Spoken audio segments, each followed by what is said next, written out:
तो देखो अभी हम लोग एक नया टॉपिक स्टार्ट करने वाले हैं जिसका नाम है सेंस ऑर्गन। तो सेंस ऑर्गन क्या होता है?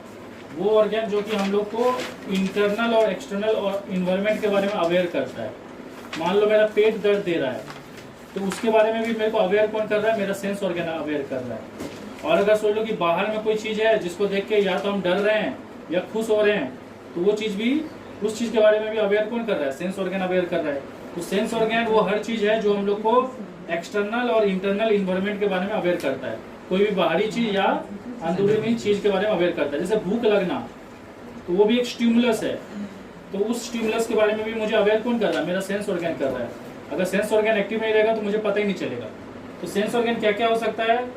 तो हमारे बॉडी में 5 सेंस ऑर्गन है जिसका नाम है आइज, नोज, ईयर, टंग, स्किन।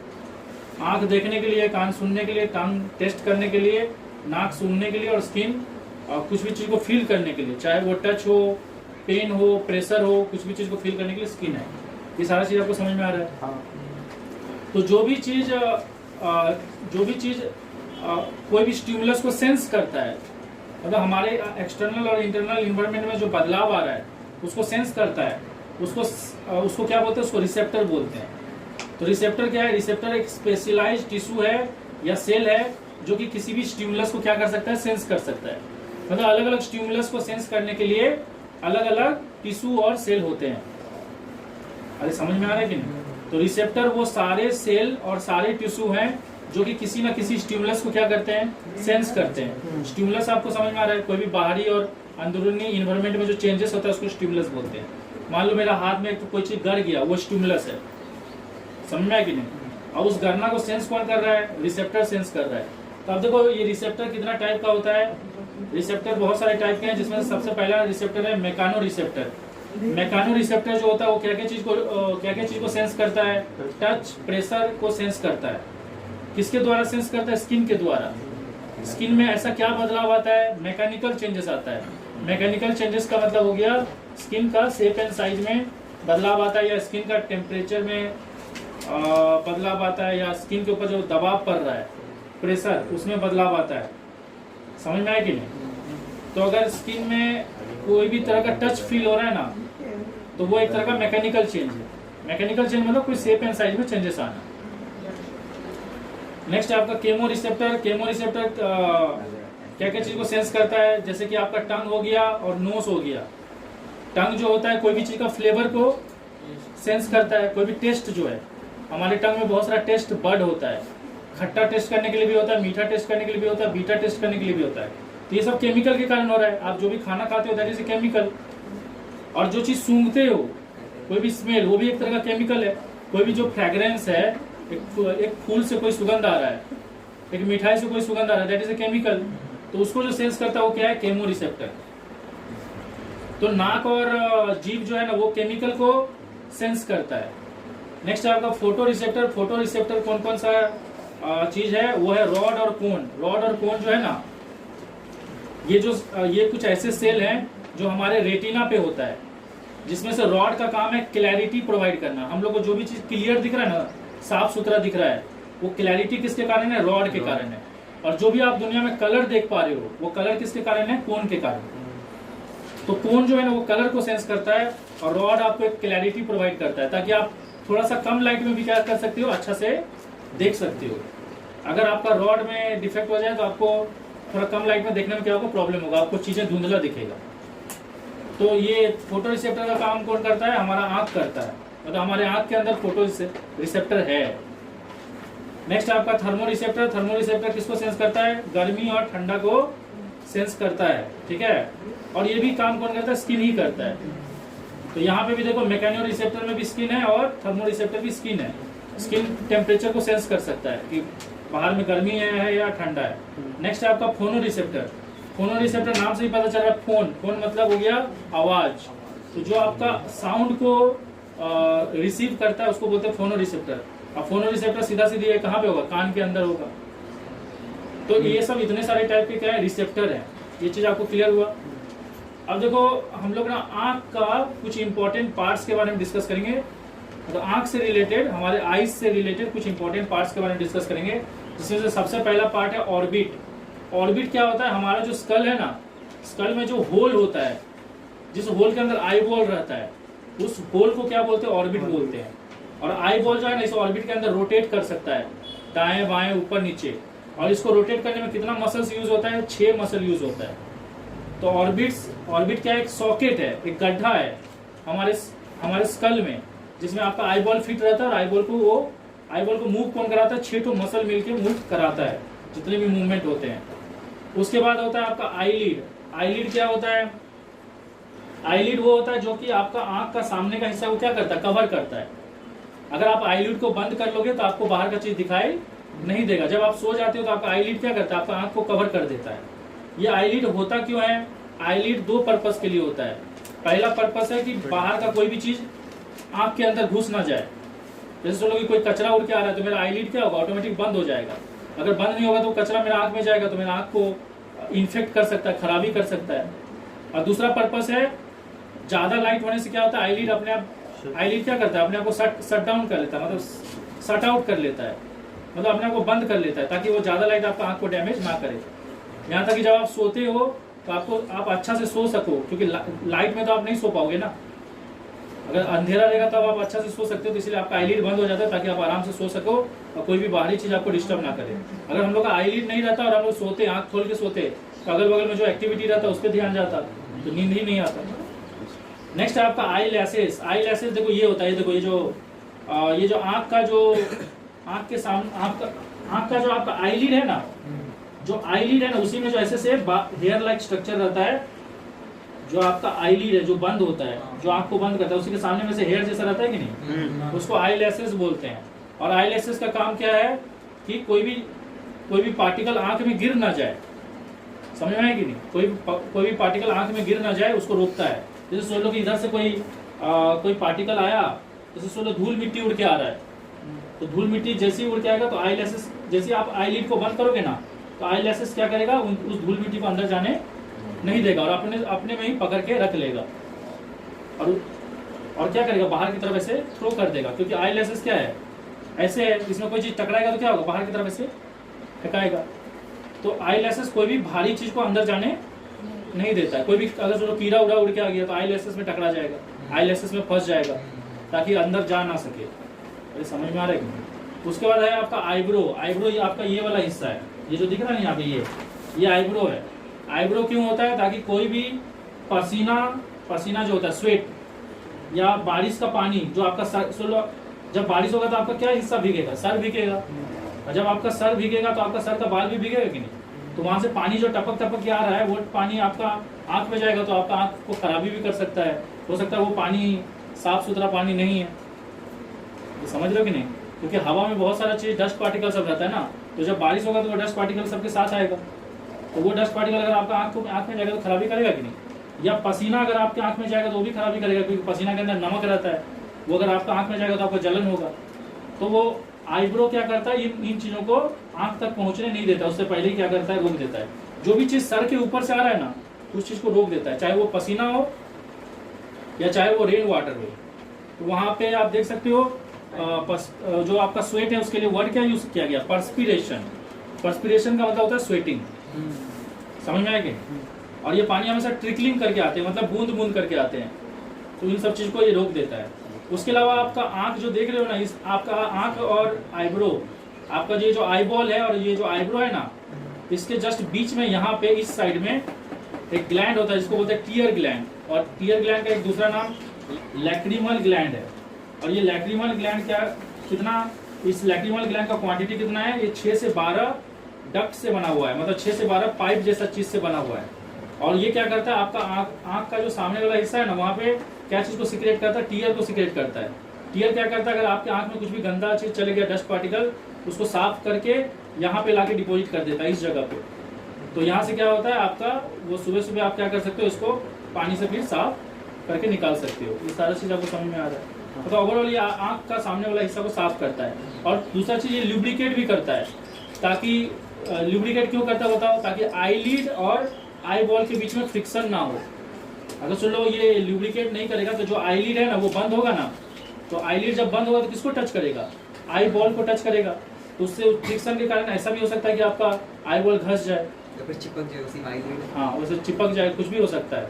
और अगर वो घस जाएगा तो आपको फिर विजन में प्रॉब्लम हो सकता है, क्योंकि लाइट जो भी हो रहा है वो यहीं से एंटर कर रहा है। तो देखो, एक पर्पस हम लोग जान गए कि आंख को साफ करता है, दूसरा पर्पस ये लोग हम लोग जान गए कि ये आंख को क्या करता है, ल्यूब्रिकेट करता है, मतलब गीला रखता है, ताकि आईलिड और आई बॉल के बीच में फ्रिक्शन ना हो। तीसरा चीज है, ये जो टीयर होता है ना, इसके अंदर कुछ ऐसे एंटीसेप्टिक होते हैं जो जर्म्स को क्या करता है, मारता है। जैसे इस टीयर में एक एंजाइम होता है जिसका नाम है लाइजोजाइम। लाइजोजाइम एंजाइम जो है ना, वो जर्म सबको क्या करता है, मारता है।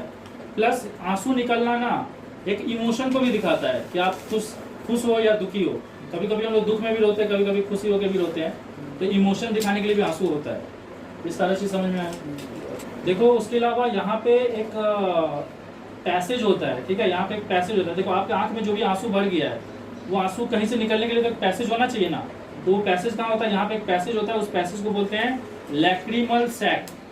क्या बोलते हैं, लैक्रिमल सैक। मतलब टीयर ग्लैंड जो भी टीयर रिलीज करता है ना, वो इस लैक्रिमल सैक से कहाँ चले जाता है, नाक का कैविटी में चले जाता है। मतलब यहाँ पे एक और कैविटी रहता है जिसको बोलते हैं नैसो लैक्रिमल डक्ट। यहाँ पे एक डक्ट रहता है नाक के अंदर जिसको बोलते हैं नैसो लैक्रिमल डक्ट। तो यहाँ पे जो भी टीयर बनता है ना, वो टीयर क्या होता है, यहाँ पे लैक्रिमल सैक से होते हुए किसमें चले जाता है, नैसो लैक्रिमल डक्ट में चले जाता है। इसीलिए रोते टाइम कभी कभी क्या होता है, नाक से भी पानी निकलने लगता है।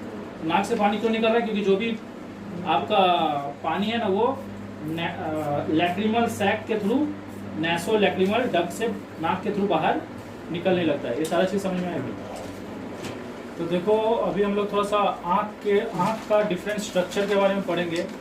मतलब आंख के अंदर में क्या क्या स्ट्रक्चर होता है और आंख के बाहर में क्या क्या स्ट्रक्चर होता है, उसका हम थोड़ा डिटेल में पढ़ेंगे। मतलब डिफरेंट पार्ट्स ऑफ आई के बारे में पढ़ेंगे। तो देखो, ये जो आपको ये बड़ा सा दिख रहा है, ये स्ट्रक्चर, ये आई बॉल है।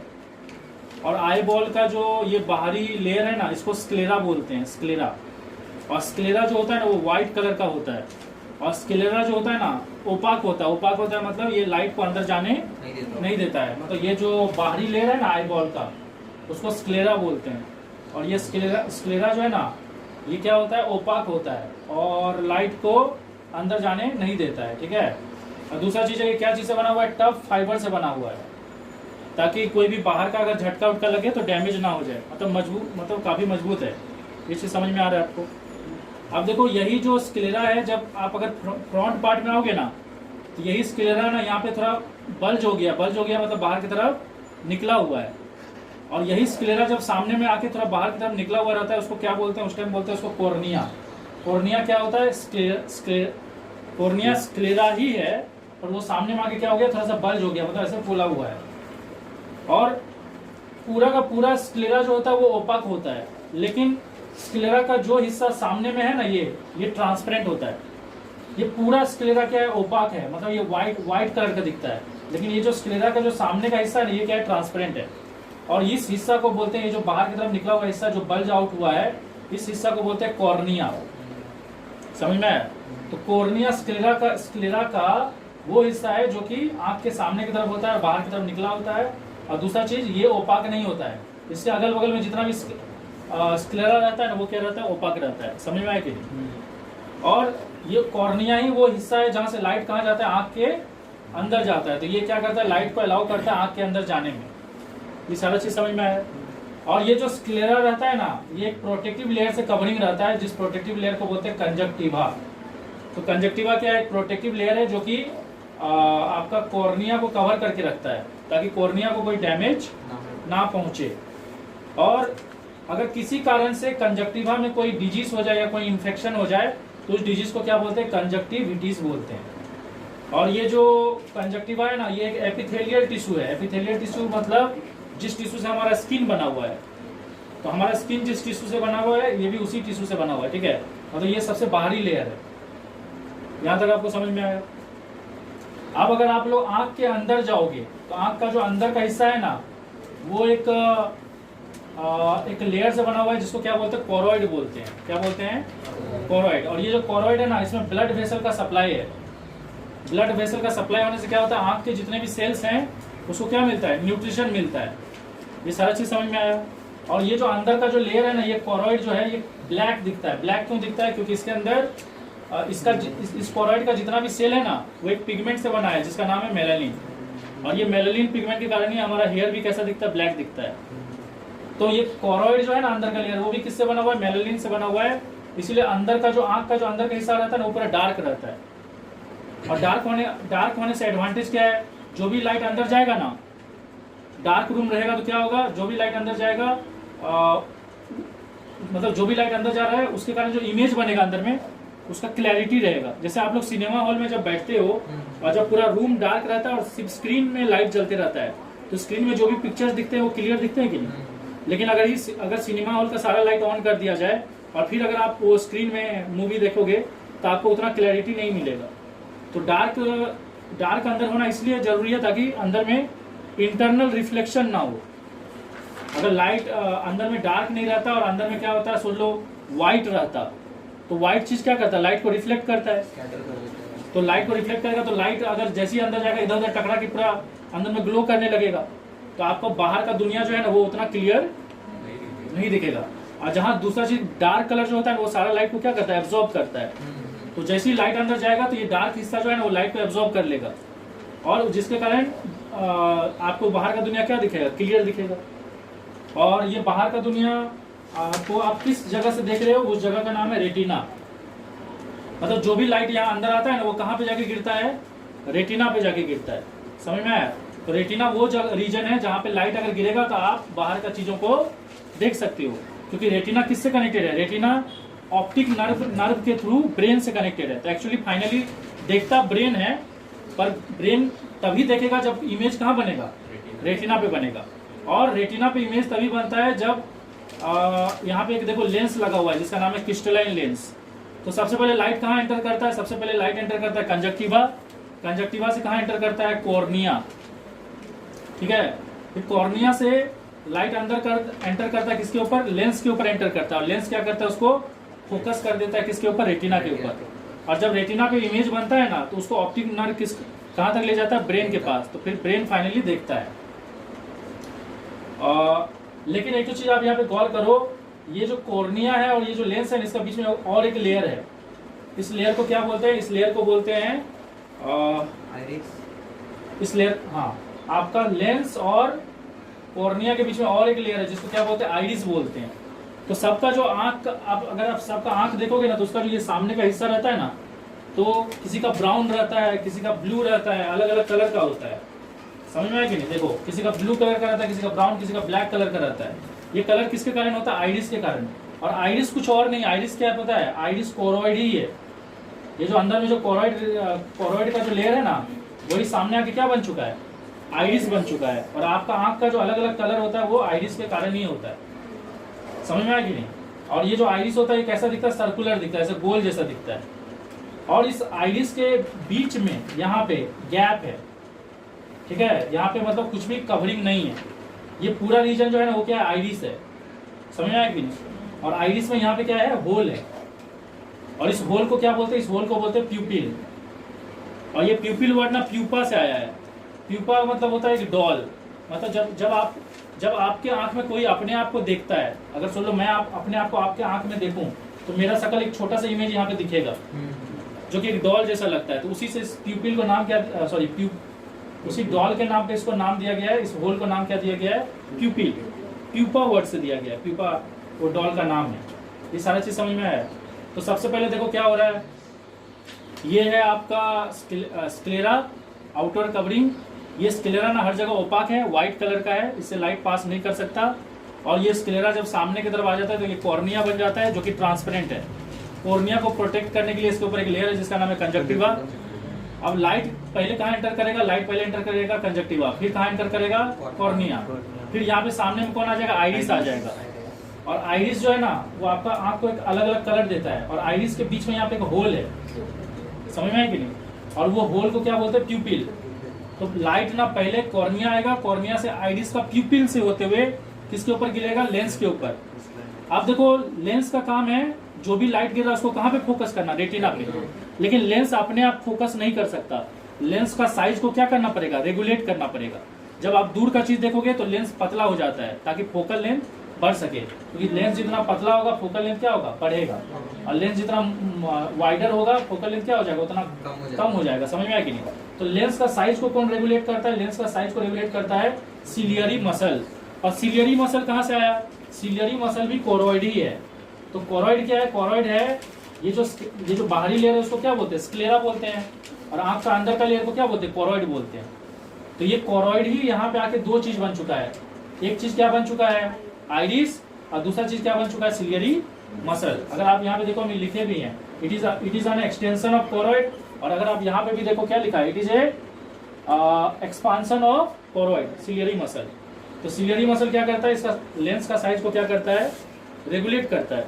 समझ में आया कि नहीं? और सिलियरी मसल स्मूथ मसल से बना हुआ है। स्मूथ मसल से बना इसीलिए क्या है? बहुत ज्यादा फ्लेक्सिबल है और लेंस का साइज को रेगुलेट कर सकता है। ये सारा चीज आपको समझ में आया? तो जो भी लाइट आएगा, पहले कंजक्टिवा, कंजक्टिवा से कॉर्निया, कॉर्निया से ये प्यूपिल से होते हुए लेंस, और लेंस से फोकस कर दिया जाएगा रेटिना पे। और इस लेंस का साइज को कौन रेगुलेट करेगा? Ciliary muscle. अब क्वेश्चन आ जाता है कि ये प्यूपिल क्यों है?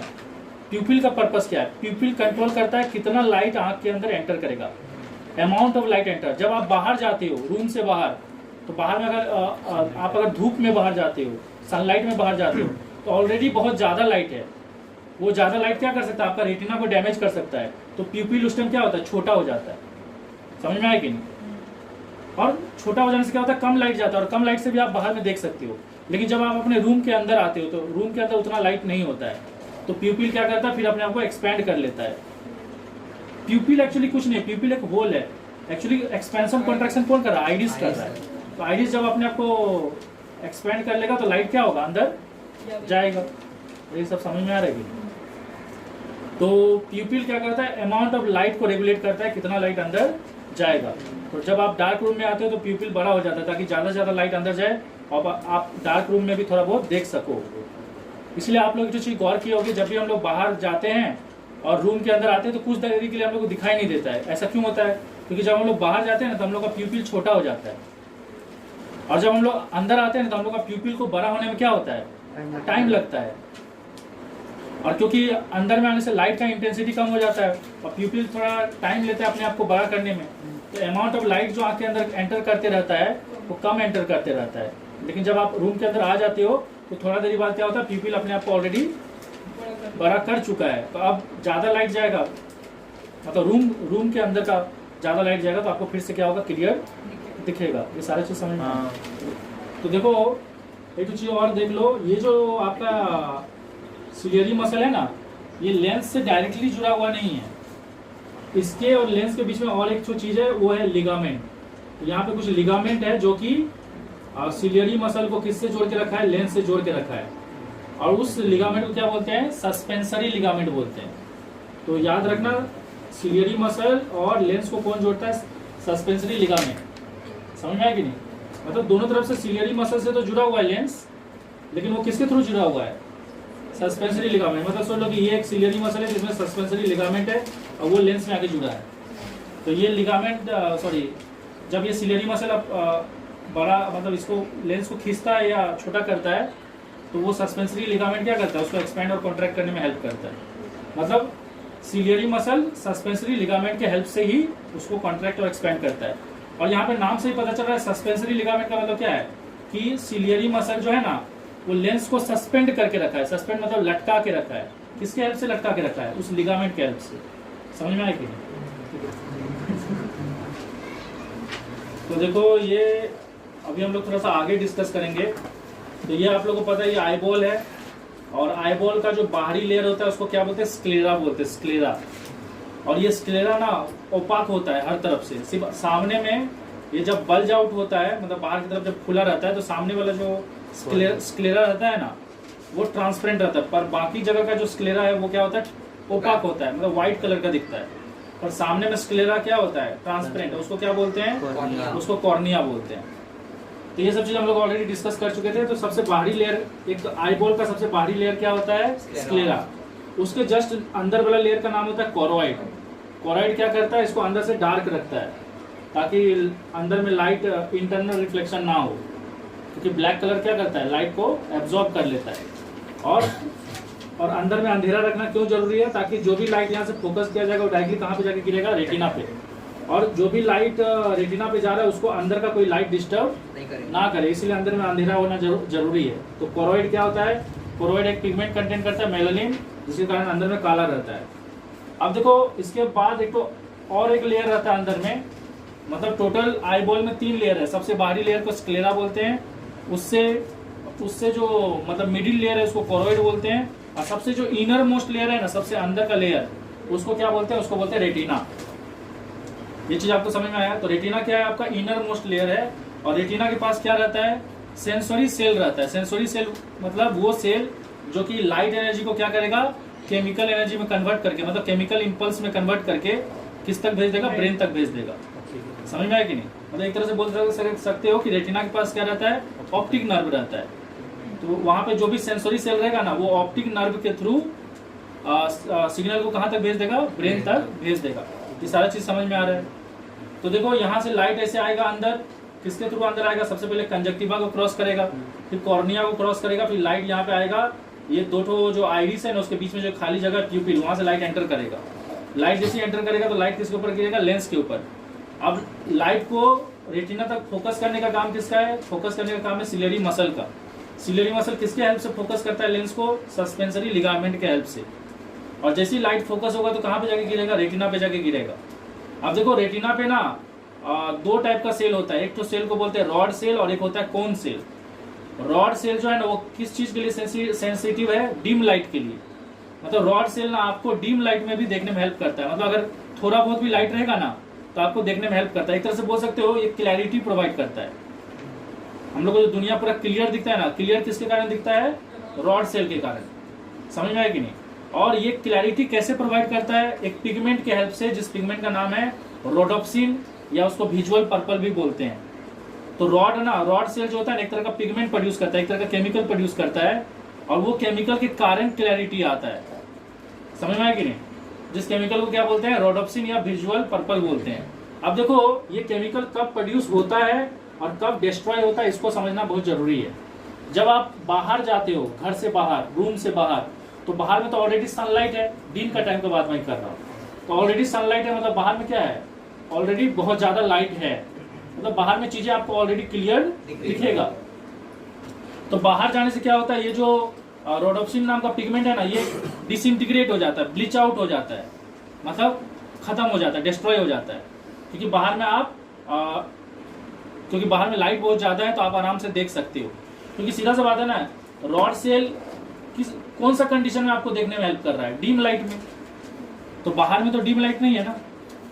रॉड सेल डीम लाइट में आपको देखने में हेल्प कर रहा है। किसके हेल्प से? इस केमिकल के हेल्प से।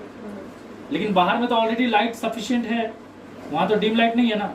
तो वहां पे फिर रॉड सेल जो है वो ये केमिकल को प्रोड्यूस नहीं करेगा। अगर यह प्रोड्यूस कर चुका होगा तो केमिकल क्या होगा? डिस्ट्रॉय हो जाएगा। तो जैसे आप बाहर जाते हो तो बाहर में ऑलरेडी ब्राइट लाइट है, मतलब बाहर में ऑलरेडी लाइट है और आप चीजों को क्लियरली देख सकते हो। तो उस केस में क्या होता है? ये जो भी रोडोप्सिन पिगमेंट रहता है वो डिस्ट्रॉय हो जाता है, और बाहर में जाके प्यूपिल क्या हो जाता है? छोटा हो जाता है। क्योंकि बाहर में बहुत ज्यादा लाइट है, और वो बहुत ज्यादा लाइट क्या कर सकता है? रेटिना को डैमेज कर सकता है। तो इसलिए प्यूपिल क्या होता है? छोटा हो जाता है, ताकि कम से कम लाइट जाए और आप चीजों को देख सको। लेकिन जैसे आप डार्क रूम के अंदर आते हो, जैसे आप बाहर से रूम के अंदर आते हो, तो रूम के अंदर आते ही लाइट कैसा हो जाता है? डीम हो जाता है। और लाइट जैसे ही डीम हो जाएगा तो वहां पे जो रॉड सेल है वो क्या प्रोड्यूस करता है? रोडोप्सिन पिगमेंट प्रोड्यूस करता है। और ये रोडोप्सिन पिगमेंट क्या करता है? आपको डीम लाइट में भी हेल्प करता है कि आप क्लियरली देख सको। उसके अलावा क्योंकि आप रूम में आ चुके हो, और रूम में क्या होता है? लाइट का कमी होता है। तो लाइट का कमी होने के कारण क्या होता है? प्यूपिल भी बड़ा हो जाता है, ताकि ज्यादा से ज्यादा लाइट अंदर आ सके और आप थोड़े डीम लाइट में भी क्लियर देख सको। समझ में आया कि नहीं? तो ये आपको रॉड सेल का कॉन्सेप्ट समझ में आया। उसके बाद बात करते हैं कौन सेल का। तो कौन सेल क्या है? कौन सेल सेंसिटिव है ब्राइट लाइट की तरफ। ये डीम लाइट, ये आपको डीम लाइट में देखने में हेल्प करता है, और वो किस में हेल्प करता है? ब्राइट लाइट में। और कौन सेल आपको क्या चीज में हेल्प करता है? अलग अलग कलर देखने में हेल्प करता है। मतलब आप दुनिया में जो भी कलर देख रहे हो वो कौन सेल के कारण देख पा रहे हो। और वो कलर देखने में आपको कैसे हेल्प करता है? एक केमिकल के हेल्प से हेल्प करता है। उस केमिकल का नाम क्या? आइडोप्सिन। जैसे ये रोडोप्सिन पिगमेंट प्रोवाइड करता है डीम लाइट में देखने के लिए, उसी तरह से कलर को देखने के लिए वो क्या प्रोड्यूस करता है? आइडोप्सिन। और आइडोप्सिन का एक दूसरा नाम है विजुअल वायलेट। जिस तरह से रोडोप्सिन आपको डीम लाइट में देखने में हेल्प कर रहा है और उस रोडोप्सिन को विजुअल पर्पल भी बोलते हैं उस केमिकल को, उसी तरह से आइडोप्सिन को क्या बोलते हैं, जो कि आपको कलर को देखने में हेल्प करता है, उसका नाम है विजुअल वायलेट। और देखिए ये जो रॉड और कोन सेल है ना, ये रेटिना में हर जगह रहता है, लेकिन कोन सेल ज्यादा क्वांटिटी में कहाँ रहता है, कोन सेल ज्यादा क्वांटिटी में रेटिना के एक जगह पे रहता है, जिस जगह को क्या बोलते हैं, येलो स्पॉट। तो रेटिना पे कहीं भी लाइट गिरेगा तो आपको दिखाई देगा, लेकिन रेटिना में एक प्रॉपर पॉइंट है जिसको बोलते हैं येलो स्पॉट। अगर उस जगह पे लाइट गिरेगा ना तो आपको सबसे क्लियर दिखाई देगा। तो जब भी आप चीजों को सबसे क्लियर देख पाते हो, दैट मीन्स वो लाइट कहाँ पे गिर रहा है, रेटिना के एक रीजन में गिर रहा है जिसका नाम है येलो स्पॉट। तो रॉड और कोन तो रेटिना में हर जगह होता है, लेकिन कोन का जो क्वांटिटी है ज्यादा कहाँ पे रहता है, उस पॉइंट पे रहता है जहाँ पे लाइट सबसे ज्यादा गिरता है, जिस पॉइंट को क्या बोलते हैं, येलो स्पॉट। और येलो स्पॉट का एक दूसरा नाम क्या है, मैकुला लुटिया। और ये वो रीजन है जहाँ पे सबसे ज्यादा सेंसोरी सेल होता है, समझ में आया कि नहीं। तो ये सबसे ज्यादा सेंसोरी सेल क्या करता है, लाइट एनर्जी को इलेक्ट्रिकल इम्पल्स में कन्वर्ट कर देता है, और नर्व मतलब जितना भी ऑप्टिक नर्व है ना, उसके थ्रू उस सिग्नल को किसके पास भेज देता है, ब्रेन के पास भेज देता है। एक तरह से बोल सकते हो कि रेटिना वो रीजन है जहाँ पे सबसे ज्यादा सेंसोरी सेल भी है और सबसे ज्यादा ऑप्टिक नर्व भी है, क्योंकि सेंसोरी सेल क्या करेगा, लाइट एनर्जी को रिसीव करेगा और उसको इलेक्ट्रिकल इम्पल्स में कन्वर्ट करेगा या केमिकल इम्पल्स में कन्वर्ट करेगा। और वो केमिकल इम्पल्स, इलेक्ट्रिकल इम्पल्स को कौन रिसीव करेगा, ऑप्टिक नर्व, और कहाँ तक पहुंचा देगा, ब्रेन तक, और ब्रेन फिर इसको देखेगा। ये सारी चीज समझ में आया। उसके बाद देखो एक ऐसा रीजन भी होता है जहाँ पे बिल्कुल भी सेंसोरी सेल नहीं होता है या बिल्कुल भी नर्व फाइबर नहीं होता है, उस रीजन को क्या बोलते हैं, उस रीजन को बोलते हैं ब्लाइंड स्पॉट। मतलब रेटिना पे एक ऐसा रीजन भी होता है, एक तो हो गया येलो स्पॉट जहाँ पे लाइट गिरेगा तो आपको सबसे क्लियर दिखेगा, और रेटिना पे एक ऐसा रीजन भी होता है जिसको क्या बोलते हैं, ब्लाइंड स्पॉट, जहाँ पे बिल्कुल भी सेंसोरी सेल या नर्व फाइबर नहीं होता है। मतलब वहां पे अगर लाइट गिरेगा तो आपको कुछ भी नहीं दिखेगा, इसीलिए ब्लाइंड स्पॉट को बोला जाता है वो रीजन जहाँ पे नो विजन, मतलब आपको कुछ भी दिखेगा नहीं। अब देखो एक चीज और, अब देखो कुछ और चीज को भी समझ लो। ये देखो लेंस क्या होता है, यहाँ पे जो लेंस रहता है वो क्या रहता है, लेंस एक ट्रांसपेरेंट बॉडी है, फ्लेक्सिबल बॉडी है, मतलब उसका शेप एंड साइज को चेंज किया जा सकता है। ट्रांसपेरेंट बॉडी मतलब उससे लाइट पास हो सकता है। उसका शेप कैसा है लेंस का, बाई कन्वेक्स, मतलब दोनों तरफ खुला हुआ है, मतलब बीच में मोटा है और पेरी फेरी पे क्या है, पतला है। और तीसरा चीज है क्रिस्टलाइन है, क्रिस्टलाइन फॉर्म में है, मतलब क्रिस्टल जैसा दिखता है। लेकिन ये नॉर्मल लेंस नहीं है, ये भी क्या चीज से बना हुआ है, सेल से बना हुआ है, समझ में आया कि नहीं। मतलब ये बाहर का जो हम लोग लेंस यूज करते हैं ग्लास से बना हुआ, वो लेंस नहीं है। अब देखो ये लेंस का साइज को छोटा या बड़ा कैसे किया जाता है, इसको भी आप समझो। देखो यहाँ पे आपका सिलियरी मसल है, सिलियरी मसल क्या करता है, सस्पेंसरी लिगामेंट के हेल्प से इसको छोटा बड़ा करता है। कैसे बड़ा करता है, देखो मेरा हाथ को मतलब उंगली को देखो, उससे आपको समझ में आएगा। ये रिलैक्स स्टेट है, कौन सा स्टेट है, रिलैक्स स्टेट में क्या रहता है, लेंस लंबा रहता है, समझ में आया कि नहीं। और ये इसका कॉन्ट्रैक्ट स्टेज है, कॉन्ट्रैक्ट मतलब देखो ये सिलियरी मसल जो है ना, ये यहाँ पे कोरॉइड से जुड़ा हुआ है कि नहीं, सिलियरी मसल यहाँ पे कोरॉइड से जुड़ा है कि नहीं, यहाँ पे भी कोरॉइड से जुड़ा हुआ है। तो ये अभी ये सोच लो अभी रिलैक्स स्टेट में है। जब ये कॉन्ट्रैक्ट होगा तो क्या होगा, खिंचाएगा। कहाँ खिंचाएगा, कोरॉइड से दूर खिंचाएगा, मतलब इधर ये इधर खिंचाएगा और इधर किधर खिंचाएगा, इधर खिंचाएगा। नहीं समझ में आया। नॉर्मली ये ऐसे, नॉर्मली क्या रहता है, रिलैक्स स्टेट में जब रहता है ना तो कोरॉइड इसको खींच के रखता है। लेकिन अगर इसको कॉन्ट्रैक्ट होना है तो क्या होना पड़ेगा, कोरॉइड से अपने आप को दूर करना पड़ेगा। कोरॉइड से दूर होगा तो क्या होगा, कॉन्ट्रैक्ट होगा ना। लॉजिक समझ रहे हो कि हाँ सर। जैसे सोचो ये कोरॉइड है, ये कोरॉइड ने इसको ऐसे पकड़ के रखा है, ये रिलैक्स स्टेट में है। लेकिन अगर इसको कॉन्ट्रैक्ट होना है तो क्या करना पड़ेगा, अपने आप को ऐसे उधर खींचना पड़ेगा। तो खिंचाएगा तो ये ऐसे लंबा होगा कि नहीं। तो ऐसा मत सोचना कि कॉन्ट्रैक्ट होने टाइम ऐसा होता है, कॉन्ट्रैक्ट होने टाइम एक्चुअली ऐसे होता है। तो कॉन्ट्रैक्ट होने से क्या होता है, ये थिकनेस क्या होता है, बढ़ जाता है।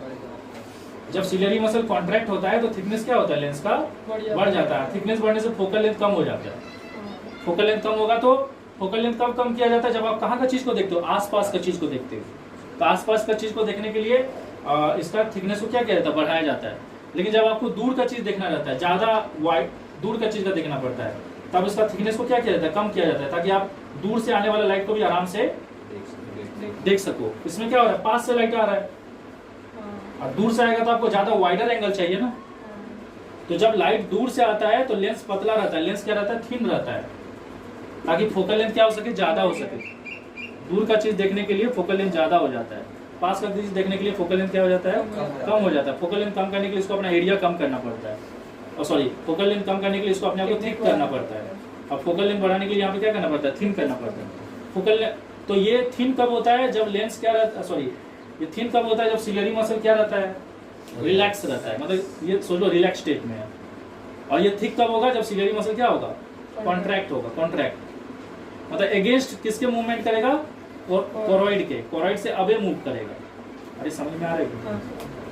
उसके अलावा देखो यहाँ पे दो फ्लूइड है, ये दो फ्लूइड भी बहुत इंपॉर्टेंट है। एक फ्लूइड होता है लेंस और कॉर्निया के बीच में, उस फ्लूइड को बोलते हैं एक्वस ह्यूमर। ठीक है, ये फ्लूइड कहाँ कहाँ होता है, लेंस और कॉर्निया के बीच में होता है, मतलब इस रीजन में होता है। और ये फ्लूइड का काम क्या है, ये फ्लूइड का पहला काम है कि ये आपका लेंस को क्या रखता है, मॉइस्ट रखता है। मॉइस्ट रखता है मतलब उसको गीला रखता है। दूसरा काम क्या है, जितना मतलब लेंस अगर गीला रहेगा तो कॉन्ट्रैक्ट और रिलैक्स आराम से हो पाएगा। अगर लेंस ड्राई हो जाएगा तो कॉन्ट्रैक्शन और रिलैक्शन में क्या होगा, प्रॉब्लम होगा। दूसरा चीज क्या करता है, ये आंख का सामने का हिस्सा को मैकेनिकल शॉक से बचाता है। सोच लो कोई चीज उड़ के ना, कोई हैवी चीज उड़ के यहाँ पे आंख में टकरा गया तो आंख डैमेज हो सकता है ना, तो उस चीज का शॉक से ये बचाता है, शॉक को एब्जॉर्ब कर लेता है। तीसरा चीज क्या करता है, ये लाइट को ना रिफ्रैक्ट करता है। रिफ्रैक्ट मतलब क्या, जो भी लाइट रेयरर मीडियम से डेंसर मीडियम जाएगा उसको टुवर्ड द नॉर्मल क्या करेगा, बेंड करेगा। अरे टुवर्ड द नॉर्मल बेंड करेगा तभी ना ये रेटिना पे जाके फोकस होगा। लेंस तो उसको बेंड कर ही रहा है, प्लस ये मीडियम भी क्या करता है, रिफ्रैक्टिव इंडेक्स बढ़ने के कारण, क्योंकि हम लोग जानते हैं यहाँ पे लिक्विड जो है उसका डेंसिटी क्या है, एयर का डेंसिटी से ज्यादा है, और डेंसिटी बढ़ने से रिफ्रैक्टिव इंडेक्स बढ़ता है। तो जैसे रिफ्रैक्टिव इंडेक्स बढ़ेगा तो जो भी लाइट ऐसा आएगा ना वो टुवर्ड द नॉर्मल बेंड होगा और किधर फोकस हो जाएगा, रेटिना पे। उसके अलावा देखो यहाँ पे एक और लिक्विड रहता है जिसको क्या बोलते हैं, विट्रस ह्यूमर। विट्रस ह्यूमर किसके किसके बीच में होता है, लेंस और रेटिना के बीच में होता है। मतलब पूरा का पूरा आईबॉल में सामने का हिस्सा छोड़ के जो ये अंदर का हिस्सा है ना, इस अंदर का हिस्सा में क्या भरे रहता है, विट्रस ह्यूमर भरे रहता है। दोनों लिक्विड में ना थोड़ा डिफरेंस है। ये जो लिक्विड है ना, ये वाटरी लिक्विड है, मतलब वाटर जैसा है, मतलब इसका डेंसिटी वाटर, मतलब इसका डेंसिटी एयर से तो ज्यादा है पर वाटर जैसा ही है, मतलब उतना भी ज्यादा डेंस नहीं है। लेकिन अंदर का जो लिक्विड रहता है ना वो जेली जैसा रहता है, मतलब इसका डेंसिटी इससे भी ज्यादा होता है। ओवरऑल डेंसिटी ग्रेजुअली क्यों बढ़ रहा है आप समझ रहे होगे, क्योंकि डेंसिटी जैसे जैसे बढ़ेगा रिफ्रैक्टिव इंडेक्स बढ़ेगा, और रिफ्रैक्टिव इंडेक्स जैसे जैसे बढ़ेगा लाइट ज्यादा क्या होगा, टुवर्ड द नॉर्मल बेंड होगा, और फाइनली कहाँ पे फोकस होगा, रेटिना पे। उसके अलावा ये और क्या करता है, इसका और क्या काम है, एक और काम है कि ये भी आई बॉल को क्या करता है, एक शेप देता है। अगर ये लिक्विड को हम आई बॉल से निकाल दे तो आई बॉल क्या होगा, पिचक जाएगा। तो ये भी शॉक से या झटका से बचाता है आंख को। दूसरा चीज क्या है, ये नर्व सेल को भी बचाता है। कौन सा नर्व सेल को, जो नर्व सेल कहाँ पे है, रेटिना पे है, क्योंकि रेटिना के पास बहुत सारा नर्व सेल है ना जो लाइट को सेंस करेगा। उस नर्व सेल को भी क्या करता है, शॉक से या झटका से क्या करता है, बचाता है। और ये सारी चीज समझ में आया। देखो अभी हम लोग डिस्कस करेंगे कि जो इमेज हमारे रेटिना पे बनता है, जो इमेज हमारा रेटिना पे बनता है, हमारा लेंस, हमारे आंख के लेंस के द्वारा वो इमेज कैसा बनता है, उसका नेचर क्या है। तो जो इमेज बनता है वो क्या बनता है, रियल एंड इन्वर्टेड बनता है। इसको रियल इमेज क्यों बोला गया, क्योंकि जो भी लाइट है वो एक्चुअली में मीट कर रहा है इस एक स्क्रीन पे जाके, उस स्क्रीन का नाम क्या है, रेटिना। और ये इमेज क्योंकि उल्टा बनता है इसलिए इसको इन्वर्टेड बोला गया। तो जैसे चलो ये एक ऑब्जेक्ट है और जब आप इस ऑब्जेक्ट को देखते हो तो आपका रेटिना पे इसका उल्टा इमेज बनता है, लेकिन फिर उसको सीधा कौन करता है, तो आपको पता है कि यहाँ पे रेटिना में क्या होता है, जो नर्व सेल सब रहते हैं वो नर्व सेल सब क्या करते हैं, इन्फॉर्मेशन को किसके पास ले जाते हैं, ब्रेन के पास। ब्रेन का कौन सा हिस्सा के पास ले जाता है, सेरिब्रम। सेरिब्रम फिर उसको क्या कर देता है, अपराइट कर देता है, मतलब उसको सीधा कर देता है। समझ में आया कि नहीं। तो मैं जो आप लोग को देख रहा हूँ या आप जो मुझे देख रहे हो, एक्चुअली मेरा इमेज आपके रेटिना पे उल्टा बन रहा है और आपका इमेज भी मेरे रेटिना पे क्या बन रहा है, उल्टा बन रहा है, लेकिन मेरा ब्रेन उसको क्या कर रहा है, दोबारा सीधा कर दे रहा है। यहाँ पे एक टर्म है जिसको बोलते हैं accommodation of eye. Accommodation of eye का मतलब क्या होता है, आपको पता है कि जब आप दूर का चीज को देखते हो तो आपका लेंस को क्या करना पड़ता है, लेंस को फोकल लेंथ बढ़ाना पड़ता है। और फोकल लेंथ बढ़ाने के लिए वो क्या करता है, लेंस को क्या होना पड़ेगा, थिन होना पड़ेगा। थिन उसको कौन करेगा, सिलियरी मसल करेगा। कैसे सिलियरी मसल उसको थिन करेगा, रिलैक्स होके। और जब आपको पास का चीज देखना होगा तो आपको फोकल लेंथ कम करना पड़ेगा, लेंस का फोकल लेंथ कम करना पड़ेगा। तो सिलियरी मसल उस केस में क्या होता है, कॉन्ट्रैक्ट होता है, और सिलियरी मसल जैसे कॉन्ट्रैक्ट होता है तो लेंस का कर्वेचर बढ़ जाता है, फोकल लेंथ कम हो जाता है, मतलब लेंस थिक हो जाता है। तो ये जो लेंस का फोकल लेंथ को रेगुलेट किया जा रहा है ना, इसी रेगुलेशन को क्या बोलते हैं, एकोमोडेशन ऑफ आई, ताकि आप कोई भी डिफरेंट डिस्टेंस की चीजों को क्या देख सको, क्लियरली देख सको। किसके ऊपर देख सको, रेटिना के ऊपर। मेरे समझ में आया कि नहीं? ये एक ऐसा प्रोसेस है जिसके कारण आई लेंस फोकस करता है डिफरेंट डिस्टेंस का चीजों को, किसके ऊपर, रेटिना के ऊपर। मतलब एक तरह से क्या हो रहा है, यहाँ पे लेंस का साइज को रेगुलेट किया जा रहा है ताकि आप अलग अलग डिस्टेंस का चीज को अच्छा से देख सको। देखो अगर आप मून लाइट में जाओगे ना, मतलब रात को जब चांद का जो रोशनी रहता है, मान लो आप कोई गार्डन में घूम रहे हो और वहाँ पे मून लाइट है, मतलब कोई भी स्ट्रीट लाइट नहीं है, मून लाइट है।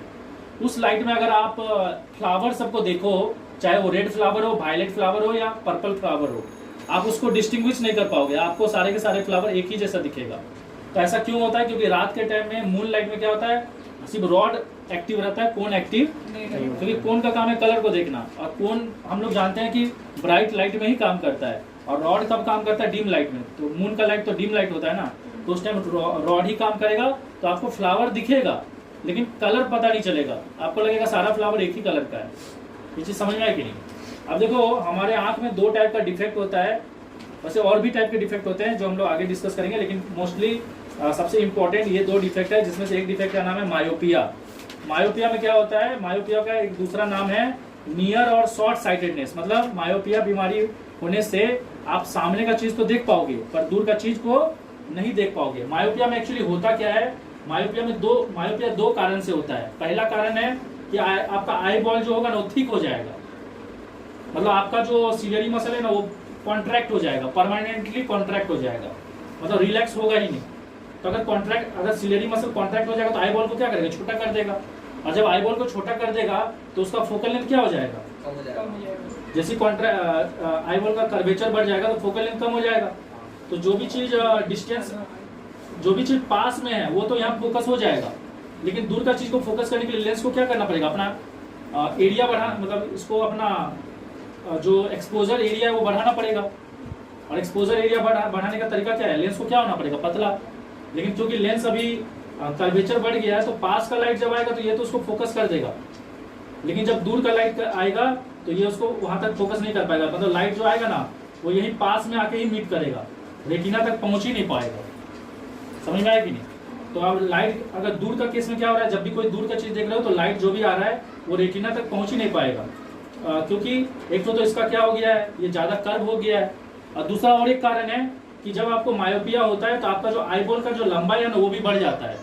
तो आईबॉल का लंबाई बढ़ जाएगा तो रेटिना जो रेटिना पहले यहाँ था इस जगह पे, वो रेटिना क्या हो गया और पीछे चले गया और दूर चले गया। अरे समझ रहे हो कि नहीं? जैसे ये आपका आंख है तो पहला सोच लो रेटिना यहाँ था, आईबॉल लंबा हो गया मतलब क्या, रेटिना थोड़ा सा क्या हो गया और दूर चले गया। तो पहले क्या हो रहा था, लाइट यहाँ पे आके रेटिना पे मीट कर रहा था पुराना लोकेशन के हिसाब से, लेकिन अब क्योंकि आईबॉल लंबा हो गया तो लाइट वहां तक पहुंच ही नहीं पा रहा है ना, तो दूर का चीज आपको नहीं दिखाई देगा। तो दो कारण है मायोपिया होने का, एक तो है आईबॉल बहुत लंबा हो जाता है, और दूसरा है आपका जो ये लेंस का जो कर्वेचर है वो बढ़ जाता है। समझ में आएगी? तो इसका उपाय क्या है, इसका उपाय है कनकेव लेंस, जिसको डाइवर्जिंग लेंस भी बोलते हैं। ये क्यों यूज कर रहे हैं, क्योंकि ये लेंस क्या करेगा, देखो जब आप कोई दूर का चीज को देखोगे ना, जब आप कोई दूर का चीज को देखोगे तो आपका आई बॉल तो क्या हो गया है, ज्यादा कर्वेचर हो गया है, तो ये पास का लाइट को तो फोकस कर सकता है, लेकिन जो भी दूर का लाइट है, मतलब जो भी लाइट दूर से आएगा उसको फोकस नहीं कर सकता। तो यहाँ पे अगर आप इसको कौन सा लेंस को यूज करोगे, कनकेव लेंस को, तो हम लोग जानते हैं कनकेव लेंस एक डाइवर्जिंग लेंस है। ये लाइट को क्या करेगा, डाइवर्ज करेगा, मतलब जो इसका जो एरिया ऑफ एक्सपोजर है उसको क्या करेगा, बढ़ा देगा। मतलब जो लाइट यहाँ से पास हो रहा था उसको वो ज्यादा एंड से पास करेगा, और ज्यादा एंड से पास करने से क्या होगा, फोकल लेंथ बढ़ जाएगा। अरे समझ में आ रहा है? तो यहाँ पे हम लोग कनकेव लेंस क्यों यूज करें, क्योंकि ये डाइवर्जिंग लेंस है, ये जो लेंस का एक्सपोजर एरिया है उसको क्या कर रहा है, बढ़ा दे रहा है। और दूसरा सिचुएशन है हाइपरमेट्रोपिया। हाइपरमेट्रोपिया में क्या होता है, आपको दूर का चीज तो दिखाई देता है लेकिन पास का चीज दिखाई नहीं देता है। तो इसमें क्या होता है, इसमें जो लेंस होता है ना, इसमें जो सिलियरी मसल होता है वो परमानेंटली क्या हो जाता है, परमानेंटली हो जाता है रिलैक्स। तो अगर सिलियरी मसल परमानेंटली रिलैक्स हो जाएगा, कॉन्ट्रैक्ट होगा ही नहीं, तो लेंस क्या हो जाएगा, थिन हो जाएगा। और लेंस थिन हो जाएगा तो फोकल लेंथ बढ़ जाएगा। तो फोकल लेंथ बढ़ जाएगा तो सोच लो कि आई बॉल, ये तुम्हारा आई बॉल है, ये आपका आई बॉल है, ठीक है। अब फोकस बढ़ चुका है लेंस का। लेंस का फोकस अगर बढ़ जाएगा तो जो भी लाइट आएगा ना, तो फोकस बढ़ने के कारण क्या होगा, रेटिना यहाँ है तो रेटिना से भी बियॉन्ड जाके मीट करेगा। समझ में आया कि नहीं? तो एक कारण है कि फोकल लेंथ बढ़ने से क्या हो रहा है, मतलब लेंस का थिन होने से क्या हो रहा है, फोकल लेंथ इतना ज्यादा बढ़ जा रहा है कि लाइट क्या हो जा रहा है, रेटिना पे नहीं मीट करके उसके बियॉन्ड मीट कर रहा है। और दूसरा कारण क्या होता है इस केस में कि आई बॉल का साइज भी क्या हो जाता है, छोटा हो जाता है। मतलब आई बॉल का जो लंबाई है ना वो भी क्या हो जाता है, आई बॉल का लंबाई भी क्या हो जाता है, छोटा हो जाता है। मतलब सोच लो पहले आई बॉल ऐसा था, पहले आई बॉल ऐसा था तो आराम से लाइट वहां पहुंच जा रहा था, लेकिन अभी आई बॉल का लंबाई क्या हो गया, कम हो गया है। तो रेटिना जो पहले यहाँ था वो रेटिना यहाँ आ चुका है। समझ में आया कि नहीं? तो इस केस में इसका उपाय क्या है, इसके लिए हम लोग को कौन सा लेंस यूज करना पड़ेगा, कन्वेक्स लेंस यूज करना पड़ेगा। क्योंकि कन्वेक्स लेंस क्या है, कन्वेक्स लेंस क्या है, कन्वर्जिंग लेंस है। कन्वर्जिंग लेंस क्या करता है, लाइट को और टूवर्ड बेंड करता है, मतलब और अंदर की तरफ बेंड करता है। तो ये लाइट को जितना अंदर की तरफ बेंड करेगा, एरिया ऑफ एक्सपोजर क्या हो जाएगा, कम। एरिया ऑफ एक्सपोजर कम होने से क्या होगा, ये लाइट यहाँ जाकर आराम से मीट कर जाएगा। अरे देखो ये तुम्हारा लेंस है, ठीक है, ये तुम्हारा लेंस क्या थिन है, इसमें जो भी लाइट आ रहा है इसको ये क्या कर दे रहा है, बहुत दूर दूर तक फोकस कर दे रहा है। तो अगर मैं यहाँ पे एक कन्वर्जिंग लेंस लगा दूं तो ये लाइट को क्या करेगा, बेंड कर देगा इसे। तो कम एरिया में गिरेगा तो क्या होगा, इसका फोकस भी छोटा हो जाएगा क्योंकि आपका आई बॉल छोटा हो गया है ना, तो आराम से रेटिना तक पहुंच जाएगा। नहीं समझ में आया क्या बोल रहे? तो देखो यहाँ पे हम लोग अभी एस्टी गामाटिज्म के बारे में पढ़ेंगे। तो ये एक ऐसा डिफेक्ट है जिसमें ये जो कॉर्निया है ना, इसका सरफेस किसी कारण से अनइवन हो जाता है। मान लो कोई चोट लग गया, कुछ हो गया, और वो जो कॉर्निया है जहाँ से लाइट एंटर करता है उसका सरफेस ना पूरी तरह से कर्व नहीं होकर क्या हो जाता है, थोड़ा सा अनइवन हो जाता है। अब सीधा सा बात है, जब सरफेस अनइवन हो जाएगा तो लाइट भी अनइवन वे में जाएगा। तो लाइट अगर अनइवन वे में जाएगा तो यहाँ पे जो इमेज फॉर्म होगा ना वो क्या होगा, पार्शियली क्लियर होगा, पार्शियली क्या होगा, ब्लर होगा। मान लो कि यहाँ से लाइट प्रॉपरली फोकस हुआ है, यहाँ पे लाइट थोड़ा अलग एंगल में फोकस हुआ है या ठीक से फोकस नहीं हुआ है, तो आपको क्या होगा, जो भी पर्सन यहाँ पे खड़ा होगा उसका ऊपर का हिस्सा तो क्लियर दिखेगा पर नीचे का हिस्सा कैसा दिखेगा, ब्लर। तो इस चीज को ठीक करने के लिए क्या करना पड़ेगा, हम लोग को यहाँ पे कुछ ऐसा स्पेक्टिकल यूज करना पड़ेगा। स्पेक्टिकल तो यूज नहीं कर सकते, स्पेक्टिकल इसका उपाय नहीं हो सकता, ठीक है, क्योंकि स्पेक्टिकल क्या है, वो कॉर्निया से क्या है, दूर है। तो हम लोग को यहाँ पे क्या प्रेफर करना पड़ेगा, मतलब इस चीज को ठीक करने के लिए हम लोग क्या यूज करना पड़ेगा, लेंस यूज करना पड़ेगा। ऐसा लेंस यूज करना पड़ेगा जो कि इसका सरफेस को दोबारा कैसे कर दे, कर्व कर दे। तो इसका सरफेस को दोबारा कर्व कौन कर सकता है, सिलिंड्रिकल लेंस कर सकता है। जैसे आप देख सकते हो, ये देखो यहाँ पे एक सिलिंड्रिकल लेंस है जो कि देखो इसका सरफेस ना ऐसे थोड़ा सा अनइवन हो गया, ऐसे हो गया है। तो इस चीज को कर्व करना है ना, तो हम लोग क्या करेंगे, एक जो सिलिंड्रिकल गिलास है, मतलब एक गिलास जो है जो सिलेंडर फॉर्म में है, उसमें से कुछ हिस्सा काट के निकाल लेंगे जो कि ऐसा दिखेगा। और इस चीज को हम लोग क्या कर सकते हैं, एज ए लेंस उसके ऊपर फिट कर देंगे, तो इसका सरफेस दोबारा इवन हो जाएगा कि नहीं, मतलब नॉर्मल हो जाएगा कि नहीं, तो फिर लाइट अब जैसे जाना चाहिए वैसे जाएगा। अरे समझ में आएगा? तो इसका उपाय है सिलिंड्रिकल लेंस। और ये क्यों एराइज होता है, आपको समझ में आया, क्योंकि कॉर्निया का जो सरफेस है वो अनइवन हो जाता है, मतलब उबर खाबर हो जाता है।